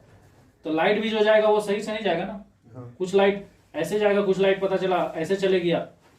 तो उस चीज को ठीक करने के लिए क्या करना पड़ेगा, इसको इवन करना पड़ेगा कि नहीं, मतलब इसको ठीक करना पड़ेगा। तो इसके लिए इसके ऊपर क्या लगाएंगे हम लोग, सिलिंड्रिकल लेंस लगाएंगे। ये चीज आपको समझ में आया? ठीक है, तो ये हो गया एस्टिग्माटिज्म। नेक्स्ट आपका प्रेस बायोपिया। देखो प्रेस बायोपिया जो है ना, वो भी एक वो हाइपरमेट्रोपिया ही है। प्रेस बायोपिया जो है वो हाइपरमेट्रोपिया ही है, मतलब वो फार साइटेडनेस ही है, मतलब जिसमें हम लोग को दूर का चीज तो दिखता है पर पास का चीज दिखाई नहीं देता है। मतलब इसमें जो चीज हम लोग फार साइटेडनेस में पढ़े हैं, सारा चीज इसमें सेम चीज होता है, पर फिर भी क्वेश्चन अराइज होता है कि इसको फिर एक अलग नाम क्यों दिया गया। तो देखो जो हाइपरमेट्रोपिया है ना, वो हर एज ग्रुप को हो सकता है। समझ में आ रहा है कि नहीं? हाइपरमेट्रोपिया मतलब होता है फार साइटेडनेस, मतलब दूर का चीज देख पाओगे, पास का चीज देख नहीं पाओगे, क्योंकि उसमें क्या होता है, लेंस बहुत ज्यादा ही थिन हो जाता है। और थिन होने से क्या होता है, जो एक्सपोजर एरिया होता है ना वो बढ़ जाता है। एक्सपोजर देखो, जब आप दूर का चीज को देखते हो ना, तो दूर का चीज को देखने के लिए क्या चाहिए, आपको एक ज्यादा एक्सपोजर एरिया चाहिए। लेकिन जब आप कोई पास का चीज को देखते हो, जैसे सोलो कि आप एक चींटी को देख रहे हो, तो उसके लिए आपको क्या चाहिए, कम एक्सपोजर एरिया चाहिए, उसके लिए लेंस को क्या होना पड़ेगा, लेंस को ज्यादा कर्व होना पड़ेगा। समझ में आ रहा है कि नहीं? तो आपका हाइपरमेट्रोपिया में क्या होता है कि लेंस ज्यादा थिन हो जाता है और कर्व नहीं हो पाता है। तो कर्व नहीं हो पाता है तो क्या होता है, आप सिर्फ ज्यादा रीजन वाला जो इमेजेस है उसी को देख सकते हो, मतलब वाइडर एरिया को ही आप देख सकते हो, ज्यादा एंगल में ही आप देख सकते हो। कम एंगल को आप देख नहीं सकते, क्योंकि कम एंगल के लिए लेंस को कैसा होना पड़ेगा, कर्व होना पड़ेगा। जब हम एक चींटी को देखेंगे तो मेरे लेंस को कर्व होना पड़ेगा, क्योंकि मेरे को कम एंगल में देखना है। अरे समझ रहे हो कि नहीं? जैसे कि मैं अगर किसी इंसान को पास से देख रहा हूं तो मैं किसको देखूंगा, उसका फेस को देखूंगा, तो उसका मेरा देखने का विजन कम हो गया कि नहीं? तो उस केस में लेंस को कैसा होना पड़ेगा, कर्व होना पड़ेगा, क्योंकि फोकल लेंथ को कम करने के लिए, क्योंकि मेरे को पास का चीज देखना है। लेकिन मैं जब उस पर्सन को पूरा देखूंगा तो पूरा देखने के लिए मेरे को क्या करना पड़ेगा, उस पर्सन से दूर जाना पड़ेगा। और दूर जाऊंगा तो मेरे को अपना व्यू को क्या करना पड़ेगा, वाइडर। और वाइडर व्यू के लिए लेंस को फिर कितना होगा, क्या होना पड़ेगा, पतला होना पड़ेगा, तो ताकि इसका फोकल लेंथ बढ़े, ताकि मैं दूर का चीज को देख सकूं। ये चीज समझ में आ रहा है? तो हाइपरमेट्रोपिया में क्या होता है, दूर का चीज तो आप देख पाते हो क्योंकि लेंस क्या हो जाता है, थिन हो जाता है, पर पास का चीज नहीं देख पाते क्योंकि लेंस जो अपना एबिलिटी है कर्व होने का वो खो देता है। तो हाइपरमेट्रोपिया किसी भी एज ग्रुप में हो सकता है, लेकिन जो प्रेस बायोपिया है ना, ये ओल्ड होने से होता है, ओल्डर पीपल में होता है। तो ये भी एक तरह का हाइपरमेट्रोपिया ही है, लेकिन क्योंकि ये ओल्ड एज में होता है, हर एज ग्रुप में नहीं होता है, इसीलिए इसको एक अलग नाम दिया गया है। नहीं समझे क्या? ये भी हाइपरमेट्रोपिया जैसा ही है, इसमें भी आपको दूर का चीज तो दिखाई देता है पर पास का चीज दिखाई नहीं देता है, क्योंकि लेंस का फोकल लेंथ बढ़ जाता है। लेंस का जो फ्लेक्सिबिलिटी है, देखो लेंस का फ्लेक्सिबिलिटी जो है लॉस हो जाता है। लेकिन अगर वो एजिंग के कारण हो रहा है, अगर वो बीमारी एजिंग के कारण हो रहा है, तब उसको हम लोग क्या बोलेंगे, प्रेस बायोपिया। और अगर वो एजिंग के कारण नहीं हो रहा है, कुछ आपका इंटरनल आंख का लेंस का डिफेक्ट के कारण हो रहा है, या आपका जो सिलियरी मसल इसको पकड़ के रखता है उसके डिफेक्ट के कारण हो रहा है, तब उसको बोलेंगे हाइपरमेट्रोपिया। लेकिन अगर वो एजिंग के कारण हो रहा है, मतलब एक तरह से हम लोग बोल सकते हैं कि इस चीज से हर कोई गुजरेगा, तो ये नेचुरल ही है। हाँ ये नेचुरल है, और वो भी नेचुरल ही है, लेकिन वो कोई डिफेक्ट के कारण है, मतलब आपका कोई डिफेक्ट है। लेकिन ये वाला में क्या हो रहा है, ये एज के साथ सबके साथ होगा। जैसे सब लोग हाइपरमेट्रोपिया मुझे नहीं है, किसी को हो सकता है, लेकिन प्रेस बायोपिया है ना, वो मुझे आज नहीं है लेकिन कल जाके होगा। समझ में आएगी नहीं? क्योंकि मैं जैसे ओल्ड हूंगा तो ये सिचुएशन मेरे साथ आएगा ही। ये आपको समझ में आएगी नहीं? तो इसका इलाज क्या है, देखो जो उसका इलाज है वो इसका इलाज भी वही है। उसका इलाज के लिए भी हम लोग कौन सा लेंस यूज कर रहे थे, कन्वेक्स लेंस यूज कर रहे थे, क्योंकि कन्वेक्स लेंस क्या करता है, लाइट को ऐसे कन्वर्ट कर देता है। तो अगर मेरे को पास का चीज देखना होगा तो ये लाइट का रेंज को क्या कर देगा, कम कर देगा, और मैं पास का चीज को भी देख सकता हूँ। क्योंकि जब एक लेंस कर्व होता है तो फोकल लेंथ को कम करता है ना, लेकिन ये तो फोकल लेंथ को कम नहीं कर सकता। तो यहाँ पे मैं अगर एक और कन्वेक्स लेंस लगा दूं तो वो क्या करेगा, इस लाइट को कम एंगल में इसके ऊपर भेजेगा, और जब यहाँ पहुंचेगा तो ये और कम एंगल में जाएगा, तो मैं पास का चीज को देख सकता हूँ। ये चीज समझ में आ रही है कि नहीं? उसके बाद बात करते हैं तो इसका इलाज भी क्या है, प्रेस बायोपिया का भी इलाज क्या है, कन्वेक्स लेंस। जैसे कि हाइपरमेट्रोपिया का इलाज कन्वेक्स लेंस। कैटरेक्ट क्या होता है, कैटरेक्ट एक ऐसा सिचुएशन है जिसमें आपके लेंस क्या हो जाता है, ओपाक हो जाता है। जो आपका आंख के अंदर का जो ये लेंस है ना, ये क्या हो जाता है, ओपाक हो जाता है, उसके ऊपर कुछ मिल्की लेयर डिपॉजिट हो जाता है। और अगर वो मिल्की लेयर पूरा ही लेंस को कवर कर देगा तो आप क्या हो सकते हो, पूरा ब्लाइंड भी हो सकते हो। तो इसका उपाय क्या है, इसका एक ही उपाय है कि आपको क्या करना पड़ेगा, सर्जरी करना पड़ेगा। सर्जरी करके क्या मतलब, यहाँ पे लेंस को सर्जरी करके क्या करना पड़ेगा, लेंस को एक तरीका है कि लेंस को साफ कर दो, मतलब लेंस के ऊपर जो भी गंदगी डिपॉजिट है उसको क्या कर दो, साफ कर दो। या दूसरा तरीका है क्या कि आप इस लेंस को रिमूव कर दो। अगर सोच लो कि वो जो भी चीज इसके ऊपर डिपॉजिट हो गया है वो सोच लो रिमूव करने लायक नहीं है, या उस चीज को अगर हम रिमूव करेंगे तो ये लेंस भी क्या हो सकता है, डैमेज हो सकता है। तो क्या उपाय है कि इस लेंस को हटा देंगे और यहाँ पे हम लोग आर्टिफिशियल लेंस डालेंगे, जो क्या चीज से बना होगा, प्लास्टिक से बना होगा। ठीक है कि नहीं, प्लास्टिक से बना होगा। ये चीज आपको समझ में आ रहा है? और फिर आपको साथ में एक स्पेक्टेकल भी पहनना पड़ेगा, एक चश्मा भी पहनना पड़ेगा, जो कि कौन सा लेंस रहेगा, कन्वेक्स लेंस। समझ में आया कि नहीं? क्योंकि देखो ऐसा कन्वेक्स लेंस क्यों पहनना पड़ रहा है, यहाँ पे एक क्वेश्चन अराइज होता है, क्योंकि यहाँ पे कौन सा लेंस लगाया गया है, प्लास्टिक का लेंस। अब प्लास्टिक का लेंस तो रेगुलेट नहीं होगा ना, फ्लेक्सिबल नहीं है, फ्लेक्सिबल नहीं है, तो प्लास्टिक का लेंस तो पूरा थिन ही रहेगा। मान लो मैं एक थिन प्लास्टिक का लेंस लगा दिया, थिन प्लास्टिक का लेंस का क्या होता है, फोकल लेंथ ज्यादा होता है, तो वो दूर का चीज को तो देखने में हेल्प करेगा, पर पास का चीज हम नहीं देख पाएंगे। तो पास का चीज को देखने के लिए मुझे फिर से कन्वेक्स लेंस यूज करना पड़ेगा, ताकि वो विजन जो पास का, क्योंकि पास का चीज जब हम लोग देखते हैं तो हमारा रेंज ऑफ विजन क्या हो जाता है, कम हो जाता है। और रेंज ऑफ विजन को कम करने के लिए हम लोग को कन्वेक्स लेंस यूज करना पड़ेगा, क्योंकि वो लाइट को क्या करता है, कन्वर्ज करता है। और अगर मुझे ज्यादा रेंज ऑफ विजन चाहिए तो फिर मुझे कौन सा लेंस यूज करना पड़ेगा, कनकेव लेंस, क्योंकि वो लाइट को ऐसे डाइवर्ज करता है। अरे समझ में आ रही है? तो ये तो एक ये लेंस तो अपना साइज को रेगुलेट नहीं कर सकता ना, क्योंकि तो प्लास्टिक से बना हुआ है। तो ये हम लोग को दूर का चीज को तो देखने में हेल्प करेगा, लेकिन पास का चीज नहीं देख पाएंगे।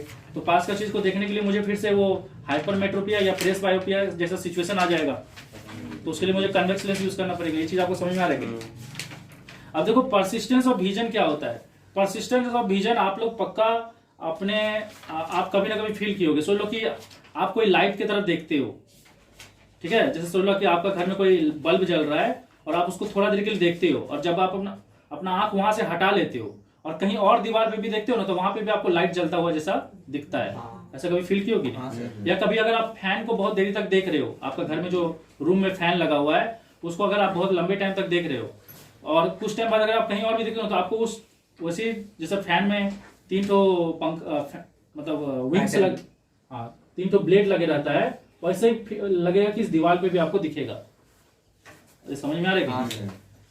तो हम लोग जब भी किसी चीज को देखते हैं ना, तो वो हमारे आंख में, हमारे रेटिना पे कुछ टाइम के लिए रह जाता है, उसका एक छाप रह जाता है। उसी को क्या बोलते हैं, परसिस्टेंस ऑफ विजन। तो परसिस्टेंस ऑफ विजन क्या है? एक ऐसा सिचुएशन है जिसमें अगर आप कोई भी ब्राइट ऑब्जेक्ट को देखते हो और अपना आंख को क्या करते हो, बंद कर लेते हो। पहले ब्राइट ऑब्जेक्ट को देखते हो, फिर अपना आंख को क्या कर लेते हो, बंद कर लेते हो। तो उसका जो वो ऑब्जेक्ट, मतलब वो जो भी चीज को आप देखो ना, वो कुछ टाइम के लिए क्या रहता है, आपके आंख पे, रेटिना पे रह जाता है कुछ टाइम के लिए। वो टाइम कितना है, 1/10 ऑफ द सेकेंड, मतलब 1 सेकेंड का 10 टुकड़ा कर दोगे उतना टाइम के लिए रहता है। मतलब एक तरह से बोल सकते हो कि 0.1 सेकेंड के लिए रहता है। समझ में आया कि नहीं? तो ये चीज आपको समझ में आ गया। तो ये चीज आप ट्राई भी कर सकते हो। आपका घर में कोई भी लाइट उठ जलता रहेगा ना, उसको देखना और फिर क्या करना ना, आप अपना आंख बंद कर लेना। तो फिर भी आपका आंख बंद करने के बाद भी आपको एक रोशनी जैसा दिखेगा। ये कितना देर तक रहेगा, 0.1 सेकेंड के लिए रहेगा। नेक्स्ट होता है कि हम लोग को ये जो दुनिया दिखता है, तो हम लोग को दुनिया कैसा दिखता है, मूवी जैसा दिखता है, मतलब हर चीज मूव करते हुए दिखता है। तो लेकिन एक्चुअली में क्या है, दुनिया जो है वो एक बोल सकते हो कि एक बहुत सारा पिक्चर का कलेक्शन है। जैसे सोच लो कि मैं एक फोटो लिया, जैसे मैं एक सिंपल सा एग्जांपल दिखाता हूँ। ये मैं एक फोटो लिया, फिर मैं अपना हाथ को ऐसे थोड़ा किया, फिर मैं अपना हाथ को ऐसे किया, फिर थोड़ा हाथ ऐसे कर दिया, फिर ऐसे कर दिया। तो ये सब अलग अलग, देखो एक पिक्चर लिया ऐसे, फिर एक पिक्चर ऐसे लिया, फिर एक पिक्चर ऐसे लिया, फिर एक पिक्चर ऐसे लिया, फिर एक पिक्चर ऐसे लिया। इन सारे पिक्चर को अगर मैं एक साथ चला दूं तो ये मुझे मूवी जैसा दिखेगा कि नहीं? तो दुनिया में भी कुछ ऐसा ही हो रहा है। हम लोग जो भी चीज को देख रहे हैं वो एक तरह का पिक्चर है, और वो पिक्चर क्या हो रहा है, टाइम के हिसाब से पिक्चर्स चेंज होते जा रहे हैं। तो मुझे ऐसा लग रहा है कि दुनिया में हर चीज मूव हो रहा है। तो जैसे हम लोग जब टीवी में कुछ भी वीडियो देखते हैं या कुछ भी चीज को रिकॉर्ड करते हैं, तो एक्चुअली क्या होता है, टीवी में जो रहता है ना, वो टीवी में क्या होता है, अलग अलग पिक्चर्स रहता है, बहुत सारा फ्रेम्स रहता है, बहुत सारा फ्रेम्स रहता है, बहुत सारा पिक्चर रहता है। वो फ्रेम्स को कुछ टाइम में चलाना पड़ेगा, तब जाके क्या होगा, वो आपको मूवी जैसा दिखेगा। तो हम लोग का ब्रेन जो है कोई भी चीज को मूवी जैसा कब देखता है, जब 24 पिक्चर चलता है पर सेकेंड। मतलब 1 सेकेंड में अगर 24 पिक्चर पार होगा तो वो आपको लगेगा कि वो चीज क्या हो रहा है, मूव कर रहा है। मतलब सोलो मैं एक फोटो ऐसे खिंचाया, फिर ऐसे खिंचाया, फिर ऐसे खिंचाया, फिर ऐसे खिंचाया, ऐसे करके मैं अगर 24 पिक्चर्स लूं और उसको फिर 1 सेकेंड के टाइम के अंदर चालू करो, तो वो आपको एक वेव जैसा दिखेगा, लगेगा कि मेरा हाथ एक मूवी चल रहा है। ये चीज समझ में आ रही है? तो ये चीज को आप याद रखना कि 24 पिक्चर पर सेकेंड। तो हम लोग का टीवी में भी जो कोई चीज को चलाया जाता है ना, तो एक्चुअली कैमरा जो होता है ना, वो बहुत सारा पिक्चर्स को कलेक्ट करता है। जब आप कैमरा से कोई चीज को रिकॉर्ड करते हो तो वो एक्चुअली बहुत सारा पिक्चर लेते रहता है, फोटो लेते रहता है। 1 सेकंड में कितना फोटो ले लेता है वीडियो रिकॉर्डिंग का टाइम, 24 फोटो, ताकि वो आपको वो फोटोज कैसे दिखे, मूवी जैसे। आज के टाइम में ना सब कुछ डिजिटलाइज हो गया, लेकिन पहले के टाइम में क्या होता था, पहले के टाइम में ना ऐसे करके एक बहुत सारा फोटोज रहता था, ठीक है, फिल्म बोलते हैं ना, हाँ उसको फिल्म बोलते हैं। और ऐसे बहुत सारा फोटोज रहता था, और पीछे में ना एक लाइट जलते रहता था, ताकि ये फोटो को कहाँ फोकस किया जा सके, एक स्क्रीन के ऊपर फोकस किया जा सके। और इस फोटो को कितना स्पीड में चलाया जाता था, वो इतना ही 24 पिक्चर पर सेकेंड। तो आपको स्क्रीन पे कैसा दिखता था, जैसे कोई मूवी चल रहा है। ये चीज समझ में आ रही है? ठीक है। तो देखो यहाँ पे कुछ और डिफेक्ट्स है, जैसे कि नाइट ब्लाइंडनेस। नाइट ब्लाइंडनेस में क्या होता है कि हम लोग डीम लाइट में देख नहीं पाते हैं। क्यों नहीं देख पाते? क्योंकि हम लोग को पता है कि डीम लाइट में देखने में कौन हेल्प करता है, हमारा रॉड हेल्प करता है। रॉड क्योंकि एक पिगमेंट प्रोड्यूस करता है डीम लाइट में, जिसका नाम है रोडोप्सिन। ये रोडोप्सिन पिगमेंट ही हम लोग को डीम लाइट में देखने में हेल्प करता है। ये चीज आपको समझ में आया? लेकिन अगर आपके बॉडी में विटामिन ए का कमी है, क्योंकि विटामिन ए ही रेस्पॉन्सिबल है रोडोप्सिन पिगमेंट बनने के लिए, तो अगर आपके बॉडी में विटामिन ए का कमी हो जाएगा तो रोडोप्सिन पिगमेंट नहीं बनेगा और आप डीम लाइट में नहीं देख पाओगे, मतलब कम लाइट में आप देख नहीं पाओगे, आपको लगेगा कि पूरा आप ब्लाइंड हो गए हो। तो इसका इलाज सिंपली क्या है कि आप विटामिन ए वाला चीजें खाओ, जैसे कि कैरोट खा सकते हो। नेक्स्ट है आपका कलर ब्लाइंडनेस। कलर ब्लाइंडनेस क्या है? एक जेनेटिक डिजीज है, जो कि कौन सा क्रोमोसोम कैरी करता है? एक्स क्रोमोसोम कैरी करता है। और क्योंकि हम लोग जानते हैं कि गर्ल्स में ना दोनों का दोनों क्रोमोसोम एक्स ही होता है, तो गर्ल्स में इसका होने का चांसेस कम होता है, क्योंकि हम लोग जानते हैं कि अलग अलग जीन पे क्या होता है, अलग अलग क्रोमोसोम पे क्या होता है, अल्टरनेट जीन होता है। लेकिन अल्टरनेट जीन कब होता है? जब वो दोनों क्रोमोसोम क्या है, सेम टाइप का है, मतलब ये भी एक्स है और ये भी एक्स है, तब इसके ऊपर अल्टरनेट जीन होगा। जैसे कि होमोलोगस क्रोमोसोम। हाँ, होमोलोगस क्रोमोसोम जब होता है तो उसके ऊपर अल्टरनेट जीन होता है। अल्टरनेट जीन का मतलब क्या हो गया? एक में अगर सोच लो कि कलर ब्लाइंडनेस वाला है और दूसरा में नहीं है, तो पॉसिबिलिटी कुछ भी हो सकता है। जो पर्सन है वो कलर ब्लाइंड हो भी सकता है और नहीं भी हो सकता है। लेकिन मेल के साथ क्या प्रॉब्लम है? मेल के पास जो क्रोमोसोम है वो हेट्रोजाइगस है, और हेट्रोजाइगस में अल्टरनेट जीन नहीं होता है, मतलब तो इसमें अगर कलर ब्लाइंडनेस है ना तो मेल को पक्का कलर ब्लाइंडनेस होगा ही। लेकिन गर्ल्स में क्या, मतलब गर्ल्स में या वुमेन्स में क्या फायदा है कि यहाँ पे दोनों का दोनों क्रोमोसोम सेम ही है, तो इसमें इसका कंफर्म है कि इसका एक अल्टरनेट फॉर्म होगा। तो इसमें पॉसिबिलिटीज होता है, 50-50 चांसेस होता है, गर्ल्स में 50-50 चांसेस होता है। लेकिन बॉयज में अगर वो डिफेक्टिव क्रोमोसोम है ना तो बॉयज में कंफर्म है कि होगा ही होगा, क्योंकि इसका कोई अल्टरनेट जीन नहीं है। अल्टरनेट जीन होने के लिए दोनों का दोनों क्रोमोसोम क्या होना चाहिए? होमोजाइगस होना चाहिए, मतलब सेम टाइप का होना चाहिए। अब बॉयज में दोनों क्रोमोसोम अलग होता है, ये चीज आपको समझ में आएगी नहीं। तो इसलिए बोला जाता है कि मोस्टली मेल सफर वेयरएज रेयरली ओकर इन फीमेल। तो फीमेल में बहुत कम चांसेस होता है होने का, लेकिन मेल में कंफर्म में होता है। और कलर ब्लाइंडनेस में क्या होता है? आप रेड और ग्रीन कलर के बीच में डिस्टिंग्विश नहीं कर सकते। मतलब आपको अगर लगता भी होगा कि वो चीज रेड है या वो चीज ग्रीन है, तो वो आपको एक्चुअली में एक्चुअल रेड और ग्रीन नहीं दिख रहा है, जो कि बाकी लोगों को दिख रहा होगा। समझ में आया कि नहीं? तो इसीलिए ये बहुत इंपॉर्टेंट चीज है। इसके कारण आपको, अगर आपको कलर ब्लाइंडनेस है तो बहुत सारा फील्ड में आपको जॉब भी नहीं मिल सकता। जैसे रेलवे में नहीं मिल सकता, मतलब रेलवे में उन लाइंस में नहीं मिल सकता जो कि ट्रैक से रिलेटेड है। बाकी आप काउंटर वाला काम सब कर सकते हो, और डिफेंस में भी नहीं मिल सकता। तो ये सब प्रॉब्लम है बहुत सारा। कॉर्नियल ओपेसिटी क्या होता है? किसी कारण से सोच लो कि कॉर्निया के ऊपर ना स्कार आ गया, स्कार मतलब एक खरोचन ऐसे होता है, जैसे कोई चीज को खरोच देते हैं, तो एक तरह का स्कार आ गया। तो स्कार आने से क्या होगा? कॉर्निया से ही ना लाइट अंदर जाता है आंख के अंदर। तो अगर कॉर्निया पे स्कार आ जाएगा तो क्या होगा? स्कार के कारण आपको, अरे जैसे सोच लो कि पहले लाइट पूरा डायरेक्टली आ रहा था, अभी स्कार है, तो जहां जहां स्कार है वहां से लाइट नहीं आएगा। तो कोई पर्सन अगर उधर खड़ा है, आप उसको देख रहे हो, तो आपको ऐसा लगेगा कि वो पर्सन ऐसे कोई पिंजरा के अंदर बंद है, या हो सकता है ज्यादा स्कार आ गया तो हो सकता है वो पर्सन आपको दिखेगा ही नहीं। तो इसका उपाय क्या है? इसका उपाय एक ही है कि कॉर्निया को रिप्लेस कर दिया जाए। कौन सा कॉर्निया से? हेल्दी कॉर्निया से। हेल्दी कॉर्निया कहां से आएगा? जो आई डोनेटेड किया जाएगा। जो कोई अगर आपको आंख डोनेट करता है तो उसका, कोई जिंदा इंसान नहीं, अगर चलो कोई मरने से पहले अपना आंख डोनेट कर देता है तो उसका कॉर्निया को, अगर आपको ये डिफेक्ट है तो आपका कॉर्निया को रिप्लेस किया जा सकता है उसका हेल्दी कॉर्निया से। स्क्विंट क्या होता है? स्क्विंट को क्रॉस आई बोलते हैं। ये दो टाइप का होता है। किसी किसी का क्या होता है ना, ये दोनों जो आपका आइरिस है ना वो मतलब कन्वर्ज हो जाता है, मतलब एक ही तरफ आ जाता है। या दूसरा केस में ऐसा भी होता है कि दोनों का दोनों आइरिस क्या होता है? डाइवर्ज हो जाता है। समझ में आया कि नहीं? तो हाँ, तो दोनों का दोनों आइरिस क्या हो जाता है? कन्वर्ज हो जाता है, या दोनों का दोनों आइरिस क्या होता है? डाइवर्ज हो जाता है। ये दोनों पॉसिबिलिटी होता है। तो इस केस में क्या होगा? आपको डबल विजन दिखेगा। मतलब अगर आप किसी भी पर्सन को देखोगे ना तो आपको एक पर्सन नहीं दिखेगा, कितना दिखेगा? दो दिखेगा। समझ में आएगा? जैसे कि आप एक पेंसिल भी ले लेना और उसको ऐसे करके देखोगे ना, ऐसे ऐसे करके, तो आपको वो पेंसिल ऐसे दो दिखेगा। मतलब अगर कोई पेंसिल को ऐसे रख दोगे और ऐसे करके दोनों आंख को बीच में करके ऐसे देखोगे तो आपको ऐसे लगेगा इसका अगल बगल में भी पेंसिल्स है, मतलब डबल विजन आता है। इसका क्योर क्या है? क्योर है या तो कोई सुइटेबल एक्सरसाइज, मतलब आपको अपना आई बॉल को रोटेट करना है, उसके लिए आपको एक्सरसाइज करवाया जाएगा, मतलब इसको दायां इसको बायां ऐसे टाइप का एक्सरसाइज करवाया जाएगा। या दूसरा उपाय है सर्जरी। समझ में आएगा? उसके बाद आते हैं स्टेरियोस्कोपिक। क्या होता है स्टेरियोस्कोपिक? को बोलते हैं बाइनोकुलर विजन। स्टीरियोस्कोपी को क्या बोलते हैं? Binocular vision. और ये विजन किसके किसके पास रहता है? मंकी, एप्स और ह्यूमन के पास रहता है।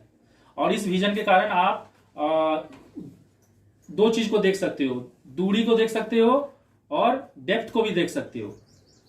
मतलब आप लंबाई को भी देख सकते हो और हाइट को भी देख सकते हो, समझ में आया कि नहीं? और चौड़ाई को भी देख सकते हो। मतलब आप तीन चीज को देख सकते हो, लेंथ, ब्रेथ और हाइट को देख सकते हो, समझ में आया कि नहीं? और इसीलिए आपको क्या दिखता है? दुनिया 3D दिखता है। ये होता कैसे है? आपका दोनों आंख जो इमेज बनाता है ना रेटिना के ऊपर, ब्रेन में जाके वो क्या हो जाता है? वो दोनों पहले क्या होता है? दोनों आंख रेटिना के ऊपर इमेज बनाता है। दोनों आंख का सिग्नल किसके पास जाता होगा? ब्रेन के पास।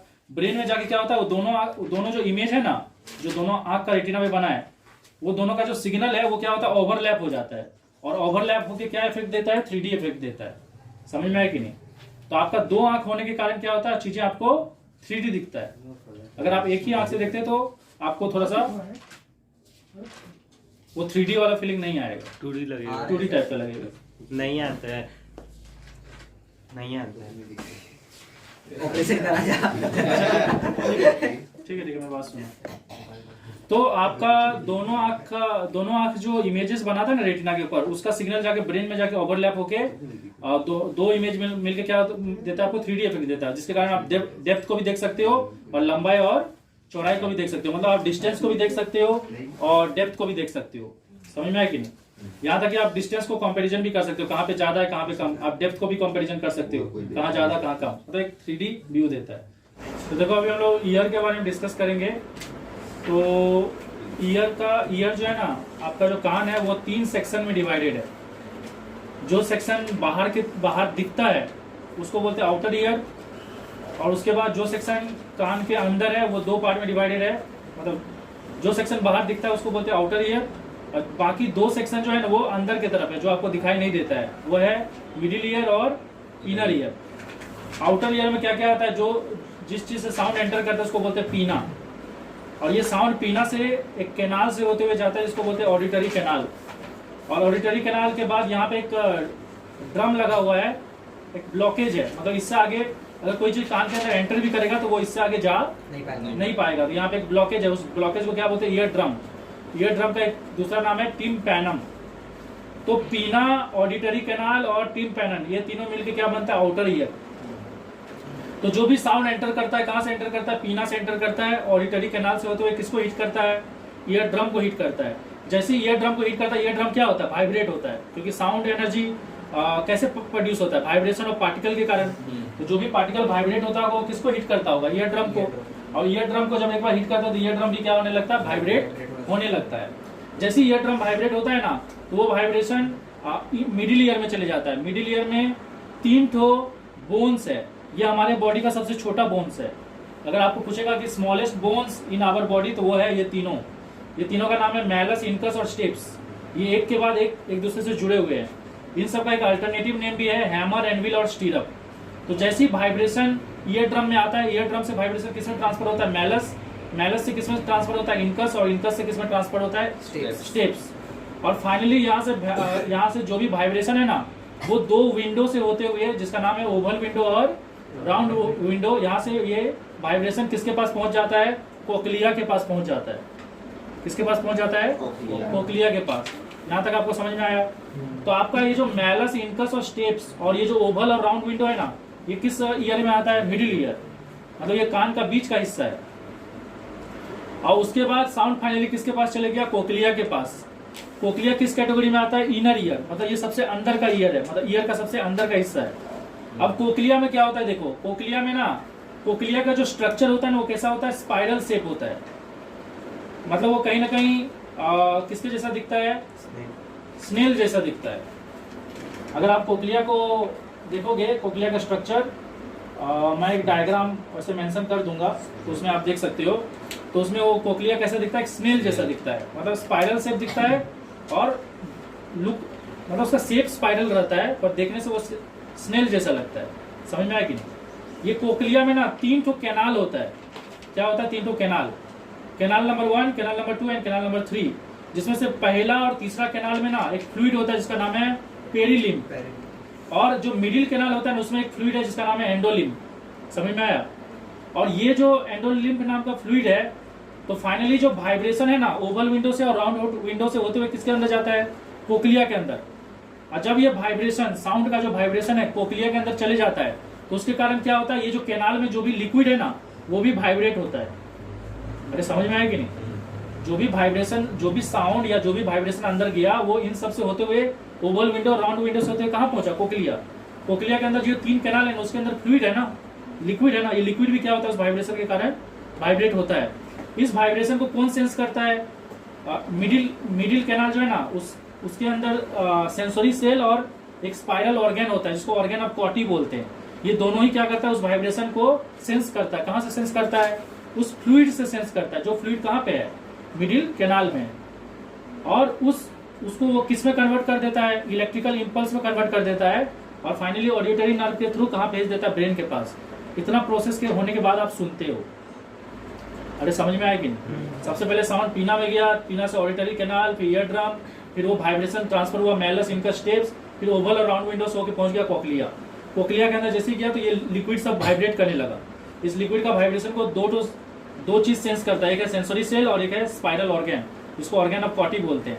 और ये दोनों ही क्या करता है, उस वाइब्रेशन को किस में कन्वर्ट कर देता है, इलेक्ट्रिकल इंपल्स में, और फाइनली वो ऑडिटरी नर्व से वो इलेक्ट्रिकल इंपल्स ब्रेन के पास पहुंच जाते हैं। यहाँ तक आपको समझ में आया। अब देखो, अगर आप यहाँ पे ध्यान से देखोगे तो कोक्लिया का फंक्शन आपको समझ में आ गया होगा कि कोक्लिया का फंक्शन है जो भी वाइब्रेशन आ रहा है उसको इलेक्ट्रिकल इंपल्स में कन्वर्ट करके किसको भेज देना, ब्रेन को भेज देना। मतलब जो सुनने का जो प्रोसेस है ना वो कोक्लिया के कारण होता है। पर आप अगर इनर ईयर में देखोगे तो 2 और चीज भी है जिसको बोलते हैं वेस्टिब्यूल और सेमी सर्कुलर कैनाल। तो सबसे पहले हम लोग सेमी सर्कुलर कैनाल के बारे में बात करते हैं। तो जो सेमी सर्कुलर कैनाल है ना वो भी इनर ईयर में ही आता है, और इसका भी क्वांटिटी कितना है, 3 तो है। ये भी कैनाल कितना पार्ट में डिवाइडेड है, 3 पार्ट में डिवाइडेड है। और ये कैनाल ना थोड़ा मतलब ये कैनाल ऐसे रहता है और आगे जाके क्या होता है, ऐसे वाइड हो जाता है। समझ में आया। और इस कैनाल में भी सेंसरी सेल होता है, ठीक है। ये सेंसरी सेल क्या चीज को सेंस करता है, आपका मूवमेंट को सेंस करता है। जैसे सोच लो कि मैं सीढ़ी पे से उतर रहा हूँ, तो ये ना मूवमेंट को सेंस करके क्या करता है, सेरिबेलम को भेजता है। क्योंकि सेरिबेलम क्या चीज करता है, बॉडी का बैलेंस मेंटेन करता है। तो अगर आपका ये सिग्नल को ना भेजे सेरिबेलम तक तो आपको पता ही नहीं चलेगा कहाँ जमीन नीचे है कहाँ ऊपर है।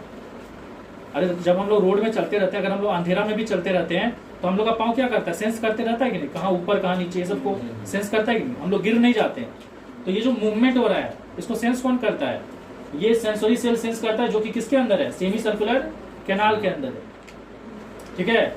और ये जो कैनाल ये जब आगे जाके ऐसे वाइड हो जाता है उसको एम्प्यूला बोलते हैं, और उसी एम्प्यूला के अंदर ये सेंसरी सेल होता है। और ये एम्प्यूला क्या करता है, आप जब चलते हो ना तो उस मूवमेंट को सेंस करता है और उस सिग्नल को किसके पास भेज देता है, नर्व फाइबर से भेज देता है ब्रेन तक। समझ में आया कि नहीं। तो इसीलिए आपका बॉडी का क्या चीज को मेंटेन करता है, डायनामिक बैलेंस। डायनामिक का मतलब क्या होता है, मोशन। तो ये आपका बॉडी का बैलेंस को तब सेंस करता है जब आप मोशन में रहते हो, ताकि आप गिर ना जाओ। अगर आप सोच लो कि दौड़ रहे हो और जमीन उबड़ खाबड़ है तो आप गिर सकते हो ना, लेकिन आप क्यों नहीं गिरते हो, क्योंकि आपका पाँव को ऑटोमेटिक पता चल जाता है कि कहाँ पे जमीन नीचे कहाँ ऊपर है। और ये सारा चीज को कौन कंट्रोल करता है, सेरिबेलम। और सेरिबेलम क्या चीज के बेसिस पे उसको चेक करता है, जो मूवमेंट को ये आपका जो सेमी सर्कुलर कैनाल के अंदर जो सेंसरी सेल है वो भेजता है।